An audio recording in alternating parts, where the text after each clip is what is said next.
Hello friends. दोस्तों, ये आज की हमारी जॉब है सैमसंग का 40 इंचेस की ये एलईडी टीवी है। मॉडल नंबर है इसका UA40F5000। प्रॉब्लम आपने देखी इसमें और देख रहे हैं कि ये बिल्कुल ही डार्क स्क्रीन आ रही है और ये अपर साइड पे ये देखें किस तरह का ये जो है ना स्पॉट विजिबल हो रहा है। तो ये जो विज़िबल हो रहा है स्पॉट, तो ये इंटरनली इसकी शीट वगैरह कुछ डैमेज हुई है। तो अब आइए इस साइड को खोलते हैं, कंप्लीट मॉड्यूल पैनल जो है वो टेक आउट करते हैं और देखते हैं कि अंदर किस किस्म का इसमें नुकसान हुआ है और किस तरीके से क्लियर होगा ये मसला। जी फ्रेंड्स, ये मैंने सेट को बैक कवर मैंने खोल लिया था और अब इसका मैं ये स्पीकर्स वगैरह सब निकाल रहा हूँ। मॉड्यूल जब खुलता है तो तमाम चीज़ें निकलती हैं। जिन लोगों को काम आता है उन लोगों को तो सब कुछ पता ही होगा और अच्छी बात है। बाकी उन लोगों के लिए नॉलेजेबल है वीडियो जो फ़र्स्ट टाइम करेंगे या अभी बिगिनर हैं, सीखना शुरू किया है काम या सीख रहे हैं। तो देखें, ये इसकी स्केलर बार्स के ऊपर की जो ये शील्ड होती है, ये शील्ड भी निकालनी है, वो निकाल रहा हूँ मैं।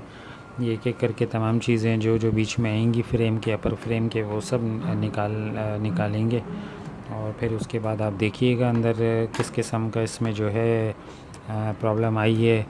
और ये सैमसंग का वैसे मैंने ये इस तरह के केसेस आते रहते हैं। ये एफ सीरीज़ में कोई मैन्युफैक्चरिंग डिफ़ेक्ट है उस वजह से, तो आप लोग भी देखिएगा। मैंने तो काफ़ी टाइम पहले इसी केस में एक साइड बनाया था, तो मुझे अंदाज़ा है कि क्या प्रॉब्लम होगी इसमें।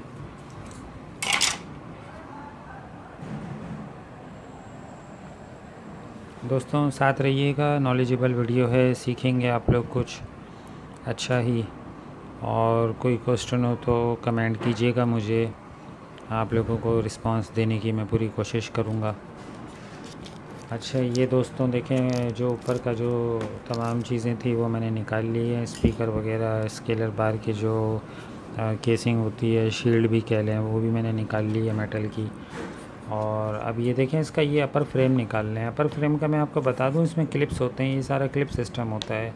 इसके एक एक करके सारे क्लिप जो है ना वो खोलने पड़ते हैं और बड़ी एहतियात से करने वाला काम है। और ये पैनल बेसिकली पैनल का कोई भी काम हो या पैनल आपने पुल अप करना हो, बैकलाइट्स का कोई भी आपने काम करना हो, तो ये इसमें जल्दबाजी नाम की कोई भी चीज़ नहीं है। तसल्ली से ये करने वाला काम है, बिल्कुल ही तमाम कामों से फारिग हो कर के ये काम करने वाला काम है। क्योंकि इसमें जल्दीबाजी जो है वो गले आ जाती है सम टाइम, क्योंकि पैनल बहुत सेंसिटिव होता है और उसी का सारा गेम होता है, उसको बचाना होता है। तो पैनल अगर आपने अच्छी तरीके से पुल अप भी रखना सीख लिया और फिर उसको पुल डाउन के दोबारा से उसको आपने मॉड्यूल पे सेट कर दिया और अपर फ्रेम भी लगा दी, फिर आप एक अच्छे टेक्नीशियन की लिस्ट में आ सकते हैं। क्योंकि ये काम जो है ना ये बड़ा सेंसिटिव काम है। तो देखें, ये मैंने अपर फ्रेम इसका निकाल दिया था। क्लिप्स का मैंने आप लोगों को बता दिया था कि कहाँ कहाँ क्लिप हैं। अपर फ्रेम निकालने के बाद जो है वो अब मैं इसका मॉड्यूल कह रहा हूँ, इसका जो पैनल है वो मैं पुल अप करूँगा और सामने इसको रखूँगा और फिर उसके बाद इसकी तमाम बैलेंसर शीट्स वगैरह निकलेंगी और उसके बाद हमें इसकी लाइटें नज़र, एलईडी बल्ब नज़र आएंगे। तो अभी पैनल पुल अप करने की तैयारी है। पहले मैं देखें, ये इसकी स्केलर बार्स की जो ये स्केलर बार है, ये मैं इसकी क्लिप में से अनक्लिप कर दूं, इनको फ्री कर दूं मैं, जिस तरह ये एक मैंने फ्री कर दी है। अब मुझे तो दोस्तों पता है, मैं प्रोफेशनल हूँ कि क्लिप भी कहाँ कहाँ है, किस किस मॉडल के। तो देखें, मैंने बिना देखे ही इसको मैंने निकाल लिया। आपको अगर नहीं पता तो थोड़ा सा झुक के देख लीजिएगा और एहतियात से ये पट्टियाँ बाहर कीजिएगा। ईज़िली हो जाती हैं अगर आप सही तरीके से करेंगे और क्लिप को हल्का सा आपने पुश किया तो ये बाहर आ जाएंगी। कफ़ को भी संभालना है आपने। ये जो कफ़ लगे हुए होते हैं इसका तो आप लोगों को पता ही होगा। कफ़ COF को कफ़ कहते हैं और इसकी एब्रीविएशन है चिप ऑन फ्लेक्स, इसीलिए इसको कफ़ कहते हैं। बहरहाल टाइम मिल रहा है बीच बीच में तो आपसे ये मालूमाती बातें भी करता जा रहा हूँ मैं। बहरहाल देखें, ये मैंने पैनल इसका उठाया है इतिहास से, ये अकेले मैंने उठाया है। और आप चाहें शुरू का अगर बिगिनर हैं तो अपने हेल्पर वगैरह को भी साथ ले लें। बहरहाल ये देखें, अब पैनल तो मैंने रख दिया है, वो तो बिल्कुल ओके था, उसका तो कुछ भी मसला नहीं है। अब इसके बाद ये जो इसकी लोअर फ्रेम है ये मैं निकालूँगा। देखें, लोअर फ्रेम भी मैंने निकाल दी है। और वीडियो वैसे ही बहुत लॉन्ग बन रही है, अब ये तमाम चीज़ें भी मैं डालता तो पता नहीं तो 1.5-2 घंटे की वीडियो बन जाती। तो ये बहरहाल ये लोअर फ्रेम भी मैंने निकाल दी है। और अब ये देखें, इसकी बैलेंसर शीट्स वगैरह मैं उठाऊँगा तो देखिएगा कि अंदर इसके क्या हुआ है।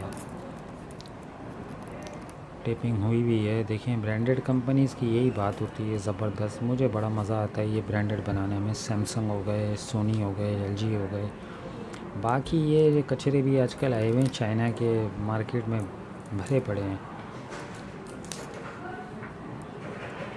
अब क्या उन सेट्स की बुराई करें, आप लोगों को पता ही है किस तरह के होते हैं। ये देखें दोस्तों, बहरहाल हम अपने टॉपिक की तरफ आते हैं। ये इसमें अंदर पेपर पूरा जला हुआ है, बर्न है, और इसके अंदर लग रहा है मुझे आग लगी है। और ये आग लगने की वजह से इसका जो ये ऊपर बैलेंसर शीट है ये भी मेल्ट हो गई है। आप देख रहे हैं किस तरह का स्पॉट आ रहा है। तो अब देखते जाइए सारा प्रोसेस क्या है क्या नहीं। तकरीबन तो आप देख ही चुके हैं। और अब देखिएगा, अभी मैं इसकी ऑन भी करवाऊँगा, इसको प्लग इन भी करूँगा तो कितनी लाइट्स ऑन है कितनी नहीं है ये भी देखिएगा आप। पहले इसके ये मैं पेपर जो लगा हुआ है इसके मैं क्लिप्स खोल लूँ। तकरीबन क्लिप्स तो आज से ही खुल रहे हैं, 2-3 के लिए मुझे प्लायर की ज़रूरत पड़ेगी तो वो प्लायर से खोलूँगा क्योंकि वो पूरे फुल हार्ड हुए हुए हैं वो। ये इसकी ग्रिप मैंने लूज़ कर दी तो अब ये भी खोल लेते हैं। ये भी खोल लेंगे तो फिर हमारा ये पेपर बाहर आ जाएगा। पेपर बाहर आने के बाद हम लाइटों को सही तरीके से देख सकेंगे और बेहतर काम कर सकेंगे। पेपर तो थोड़ा जली गया है, ऐसा लगता है उसका वो बैलेंसर शीट वो मेल्ट हो गई है ना, वो मिलती भी नहीं है, वो नहीं तो आती ही नहीं है। और पुरानी भी टूटी भी होती हैं, स्क्रैप आता है ना सारा दुबई वगैरह से, सिंगापुर से।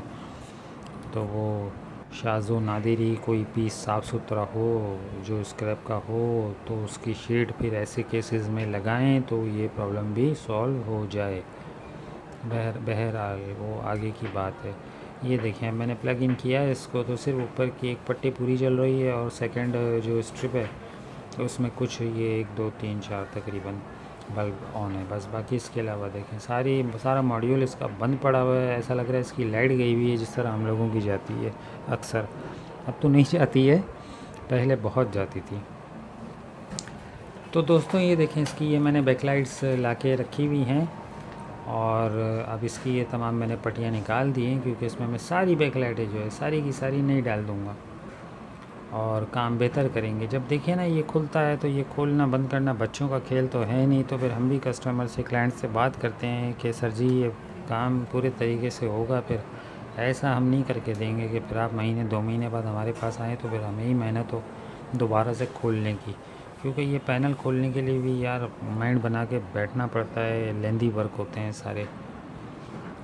बहरहाल फिर हम अपने टॉपिक की तरफ आते हैं दोस्तों। वीडियो ज़रा लंबी बन रही है तो आप लोगों से साइड की भी बातें कर रहे हैं। बात ये है तो ये सारी इसकी पट्टियाँ मैंने निकाल के साइड पे रख दी है। इसको ओके होने के बाद डिस्पोज़ ऑफ कर दूंगा। डिस्पोज़ ऑफ मीन इसको पैक करके मैं डस्टबिन में डाल दूंगा। अब ये नई स्ट्रिप में जो है ये देखें क्लिप कर रहा हूँ और क्लिपिंग के बाद जो है ये मैं सारी फ़िक्स कर दूँगा।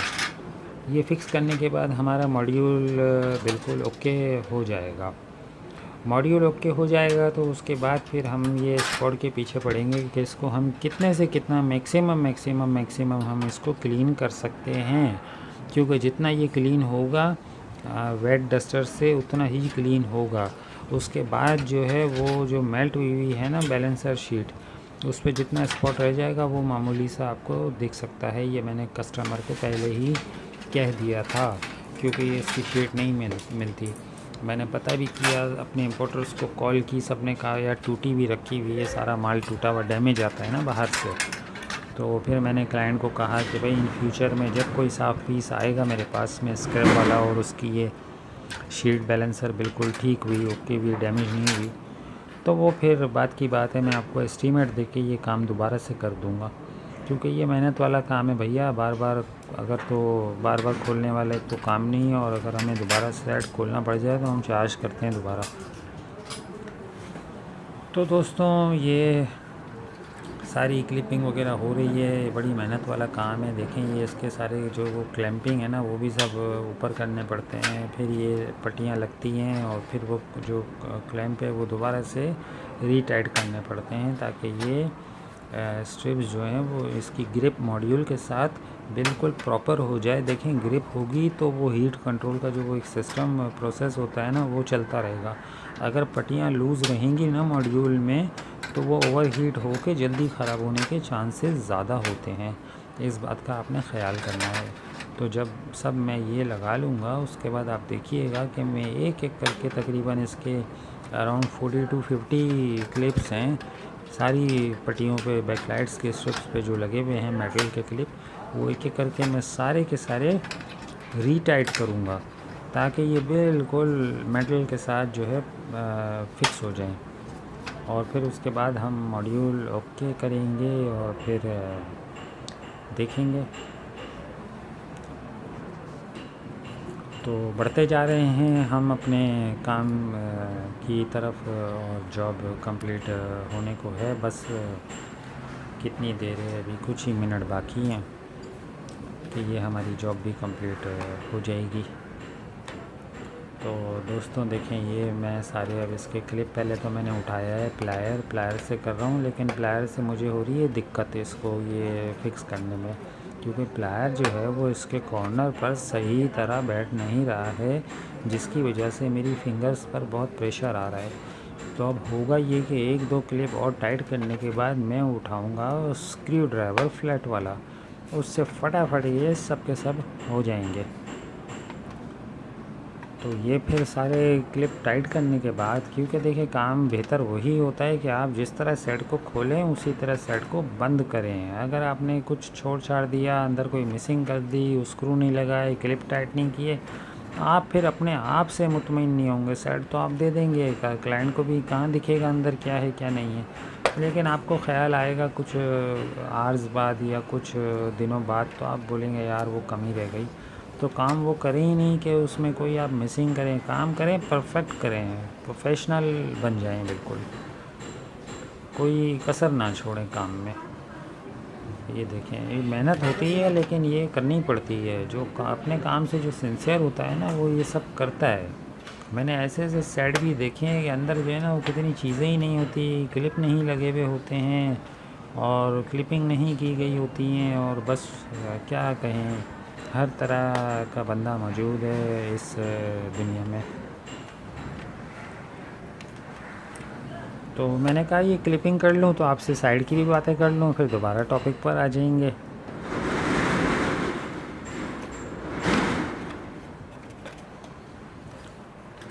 अच्छा ये क्लिपिंग भी कर रहा हूँ, साथ साथ में ये जो जॉइंट है ना इसको भी मैं प्रेस कर रहा हूँ। ये 7 पट्टियाँ होती है इसमें एफ सीरीज़ में, सातों के सातों जॉइंट मैंने फिर रीप्रेस कर दिए हैं ताकि ये लूजिंग भी ना रहे, इसमें बिल्कुल काम अच्छा सा बेहतर सा काम हो। क्योंकि दोस्तों आपने एक क्लाइंट को मुतमईन अगर किया ना और 6 महीने साल तक वो उस आपका हाथ का बनाया हुआ सेट उसने यूज़ किया, तो यूँ समझ लें वो कस्टमर जो है ना आपने उससे पैसे लिए वो नहीं कमाया, आपने बंदा कमा लिया। क्योंकि वो आपको सालों तक काम देता रहेगा देता रहेगा देता रहेगा। क्यों? क्योंकि वो आपके एक काम से मुतमईन हो चुका है, ये बात है। अरे भाई जल्दी से टाइट हो जाओ क्लिप्स। वो फास्ट फॉरवर्ड मैंने दोस्तों यूँ नहीं किया कि आप लोगों से बातें बेहतर हो जाएं, आप लोग सही समझ जाएं और वीडियो की वीडियो भी बन जाए और आप लोगों से बात भी हो जाए, और इसलिए मैंने कहा फास्ट फॉरवर्ड करने से 1-1.5 मिनट का फ़र्क पड़ेगा, तो दोस्तों से थोड़ी बात कर ली जाए, ये बात है। ये है कि आगे का जो पोर्शन है वो ज़रा मैंने कट किया हुआ है वो फटाफट हो जाएगा। ठीक है दोस्तों, ये प्लग मैंने लिया है, तमाम काम हो चुका है और आप लोगों के सामने हो चुका है विदाउट एनी एडिट। और मैंने प्लग इन किया है और सेट बस ऑन होने ही वाला है और हो गया ऑन। ठीक है दोस्तों, ये मॉड्यूल यहाँ से तो हम एक तरफ हो गए बिल्कुल। अपना काम यहाँ कंप्लीट हो चुका है, यहाँ तक का। हाँ, अपना काम पूरा अभी कंप्लीट नहीं हुआ है, यहाँ तक का हुआ है। अच्छा, अब ये शीट देखें, मैं ये जो है ना काफ़ी हद तक मैंने आप लोगों को दिखाया नहीं इससे पहले, लेकिन मैं इसको क्लीन कर चुका हूँ वेट डस्टर से, गीले कपड़े से। ये इस पर बहुत गहरा स्पॉट था, आप लोगों को पता है। मैं इसको काफ़ी क्लीन कर चुका हूँ, लेकिन आप लोगों के सामने सिर्फ यही पोर्शन आया है। बहरहाल अब ये शीट मैंने नीचे रख दी है और नीचे रखने के बाद इसको मैं घिस रहा हूँ वेट डस्टर से, मीन गीले कपड़े से घिस रहा हूँ, लेकिन ये इससे ज़्यादा साफ़ नहीं हो रहे हैं। बहरहाल मैं क्लाइंट को ऑलरेडी तमाम बातें बता चुका था। जी दोस्तों, ये देखें, ये बस ये फ़ाइनल हो गया है। ये इसकी मैक्सिमम क्लीनिंग है और अब उसको मैंने साइड पे कर दिया। ये पेपर भी मैंने लगा दिया है। पेपर लगाने के बाद मैंने इसका ये देखें, ये एक मैंने पैच लगाया है वाइट पेपर का, क्योंकि और मैं कुछ कर नहीं सकता था। ये चीज़ें पेपर और ये शीट अवेलेबल हैं नहीं। तो बहरहाल अब वो उसके पेपर पे वो पैच लगाने के बाद मैंने अंदर की सारी पेपर की क्लिपिंग की और क्लिपिंग करने के बाद मैंने ये शीट लगाई है और शीट लगाने के बाद तमाम मैंने इसकी फ्रेमिंग वगैरह सब कुछ कर दिया है, सिवाय बैक कवर लगाने के। वो मैं बाद में लगा लूँगा। और अब सेट ऑन करते हैं। दोस्तों, वीडियो देखने का बहुत बहुत शुक्रिया। नए हैं तो सब्सक्राइब कीजिएगा और अपना ख्याल कीजिएगा। Thank you, bye.